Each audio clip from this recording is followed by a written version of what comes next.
नमस्कार, मैं doctor PM Tripathi, director वैद ICS Lucknow. आज आपसे बात करूंगा जलवायु न्याय, क्लाइमेट जस्टिस पर। और जैसा कि आप जानते हैं कि ये जो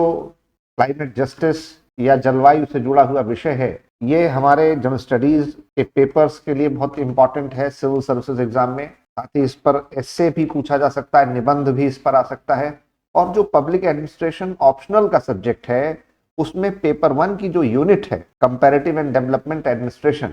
जिसमें हम सस्टेनेबल डेवलपमेंट और एनवायरनमेंट इकोलॉजी का एक पोर्शन पढ़ते हैं, उसके लिए भी ये बहुत महत्वपूर्ण है कि आप इसके बारे में जानें। जैसा कि आप जानते हैं कि हाल ही में सुप्रीम कोर्ट ने अपने एक जजमेंट में, जिसको खुद हमारे chief justice of India DY Chandrachud साहब ने उस जजमेंट को ऑथर किया, लिखा, जिसमें उन्होंने ये बताया कि भारत को कैसे धीरे धीरे सोलर पावर की ओर आगे बढ़ना चाहिए, क्योंकि ये जो है हमारे देश के पर्यावरण के लिए बहुत आवश्यक है। जिस तरीके से ग्लोबल वार्मिंग, जिस तरीके से क्लाइमेट चेंज हो रहा है, जलवायु परिवर्तन और वैश्विक भूतापन की स्थिति है, ऐसे हालात में अब हमें अल्टरनेटिव सोर्सेज ऑफ एनर्जी की ओर, ऊर्जा के जो वैकल्पिक स्रोत हैं उनकी ओर बढ़ना चाहिए, जैसे सोलर एनर्जी, विंड एनर्जी। अभी तक हम बहुत हद तक थर्मल एनर्जी यानी कोयला है या इस तरीके के जो ऊर्जा के उत्पादन के स्रोत हैं उन पर निर्भर रहते चले आए। In a significant ruling, the Supreme Court has expanded the scope of Article 14 and 21 to include the right against the adverse effects of climate change. तो सर्वोच्च न्यायालय ने अनुच्छेद 14, जिसमें कि समानता का मूल अधिकार है, और 21, जिसमें कि जीवन, प्राण और जीवन की स्वतंत्रता का अधिकार है, उसमें right against the adverse effects of climate change, जलवायु परिवर्तन के जो प्रतिकूल और नकारात्मक प्रभाव पड़ रहे हैं उनके विषय में बात की है। Article 48A of the constitution, 48 अनुच्छेद A, जो कि हमारे संविधान में directive principles of state policy है, राज्य के नीति निर्देशक तत्व, उसमें कहा गया है the state shall endeavor to protect and improve the environment and to safeguard the forests and wildlife of the country, कि राज्य हर उस प्रकार का प्रयास करेगा जिससे हमारे देश के वन और वन में रहने वाली जो हमारी वाइल्ड लाइफ है, जो हमारे जानवर हैं, जीव जंतु हैं, उनके संरक्षण और पर्यावरण के संरक्षण के लिए प्रयास करेगा। और इस लिहाज से ये बहुत महत्वपूर्ण है। Clause G of article 51A,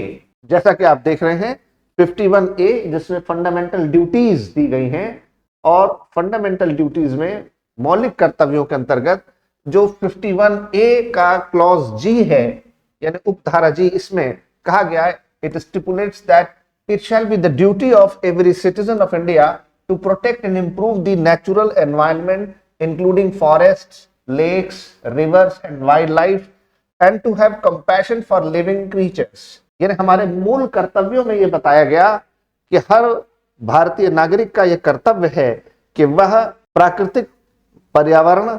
हमारे वन जंगल, हमारे जलाशय, झील, नदियां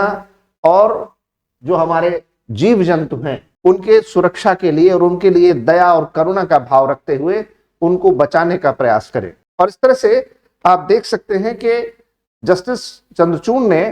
इसमें यह कहा है कि अब समय आ गया है कि जिस तरीके से जीवन के मौलिक अधिकार के अनुच्छेद 21 में बहुत सारी चीजें न्यायालय ने उसकी व्याख्या करते हुए बताया कि जीवन के मौलिक अधिकार में क्या क्या आता है, प्राण और जीवन की स्वतंत्रता के मौलिक अधिकार में, उसमें अब एक शुद्ध जलवायु और सभी को एक साफ सुथरा जलवायु का वातावरण, पर्यावरण और पारिस्थितिकी मिले, सब लोग एक स्वस्थ हवा में सांस लें और एक हेल्दी एनवायरनमेंट और इकोलॉजिकल बैलेंस बना के चलें, इसके लिए प्रयास करना चाहिए। Article 21 recognizes the right to life and personal liberty, while Article 14 indicates that all persons shall have equality before law and the equal protection of laws। तो अनुच्छेद 21 जो है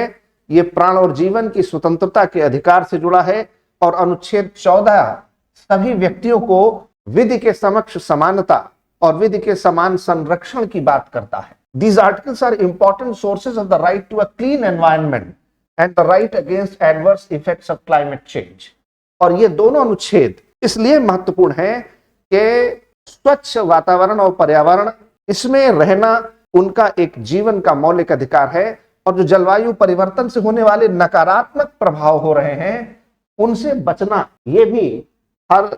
व्यक्ति के जीवन का मौलिक अधिकार है। The supreme court has from time to time expanded the fundamental rights chapter to include various facets of a dignified existence. समय समय पर हमारे सर्वोच्च न्यायालय ने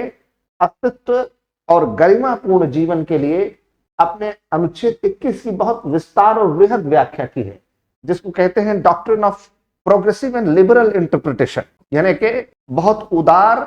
और प्रगतिशील आधार पर प्राण और जीवन की स्वतंत्रता का निर्वचन किया है, उसकी व्याख्या की है और उसमें बहुत सारी चीजें जोड़ी हैं। और अब right against the adverse effects of climate change,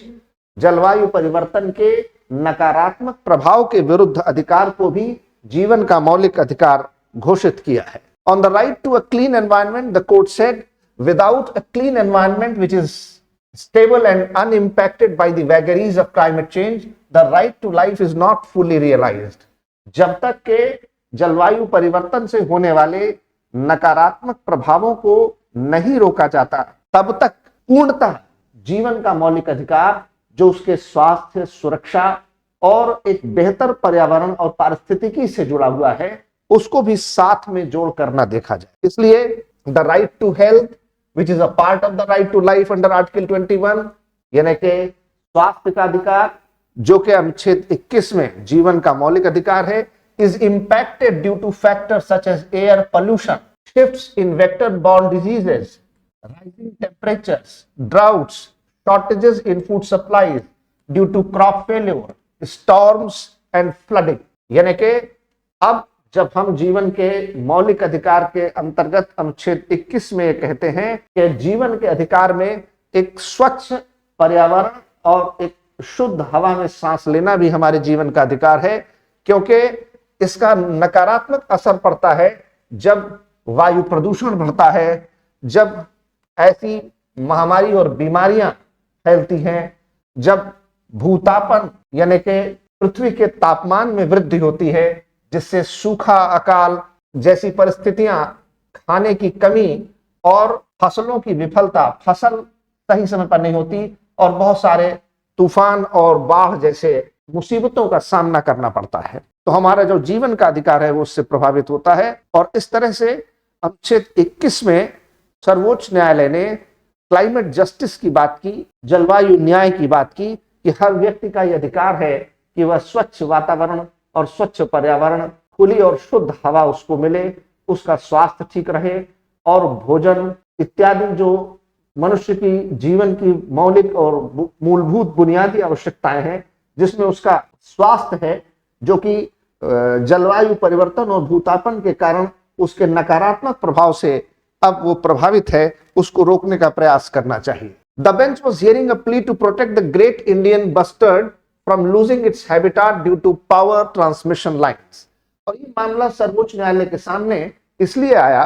क्योंकि एक जनहित याचिका में एक भारतीय पक्षी है, उसके जीवन पर, उसके अस्तित्व पर प्रभाव पड़ रहा है, क्योंकि जो बहुत सारी लाइनें बिछाई जाती हैं संचार के लिए, हमारे जो सेल फोन है, टेलीफोन है, कम्युनिकेशन के दूसरे माध्यम है, संचार के माध्यम है, उनके लिए जब तार बिछाया जाता है तो हमारे इस पक्षी पर, उसके जीवन पर असर पड़ता है। और इस मामले की सुनवाई करते हुए the supreme court set up a 9-member committee of experts. इस मामले पर विचार करने के लिए सर्वोच्च न्यायालय ने 9 सदस्यों की एक समिति बनाई to assess the feasibility of undergrounding power lines in specific areas considering factors such as terrain, population, density and infrastructure requirements। और सर्वोच्च न्यायालय ने इस समिति को यह दायित्व दिया कि वह पता लगाए कि किस तरीके से भूमिगत तार बिछा करके निश्चित क्षेत्रों में और वहां की जो भूमि की स्थिति है, जो वहां की पृथ्वी के परत की स्थिति है, जो वहां जनसंख्या घनत्व है और जो वहां पर अधः संरचना की आवश्यकताएं हैं, उनको ध्यान में रख करके ये समिति अपने सुझाव दे। और इस तरह से the court pointed out that India aim to achieve an installed renewable energy capacity excluding large hydro of 175 gigawatt by 2022, a goal that signified the country's commitment to clean energy adoption, and the future goal is 450 gigawatt installed capacity by 2030. यानी 2022 तक हमें 175 gigawatt जो है renewable energy की क्षमता प्राप्त कर लेनी थी, और इसी के साथ साथ हमारे सरकार का यह संकल्प है कि 450 गीगावाट हम 2030 तक प्राप्त करेंगे, जो कि हरित ऊर्जा होगी, रिन्यूएबल एनर्जी होगी, ग्रीन और क्लीन एनर्जी होगी। इस लिहाज से अगर आप देखें, the promotion of renewable energy sources plays a crucial role in promoting social equity by ensuring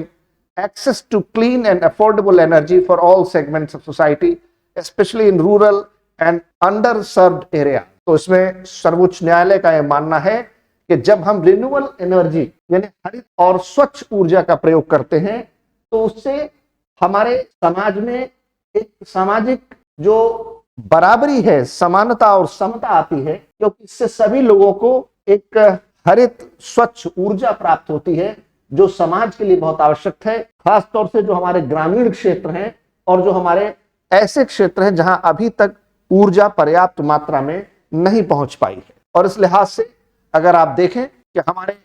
this contributes to poverty alleviation, enhances quality of life and fosters inclusive growth and development across the nation। अगर ऐसा होता है तो न सिर्फ इससे निर्धनता उन्मूलन होगा, बल्कि जीवन की गुणवत्ता बढ़ेगी, और इससे जो है एक समेकित वृद्धि, समाज में सभी लोगों को एक साथ आगे बढ़ने का अवसर होगा। और इसलिए transitioning to renewable energy is not just an environmental imperative but also a strategic investment in India's future prosperity, resilience and sustainability, the bench set। यानी कि हरित ऊर्जा, स्वच्छ ऊर्जा और रिन्यूएबल एनर्जी जिसको हम कह रहे हैं, जो कि गैर परंपरागत स्रोतों से हमें ऊर्जा मिलती है, इससे न सिर्फ हमारा पर्यावरण शुद्ध होगा, पारिस्थितिकी में बेहतरी आएगी, बल्कि एक आम व्यक्ति का जो जीवन है उसको शुद्ध वायु, शुद्ध जलवायु और उसके जीवन का जो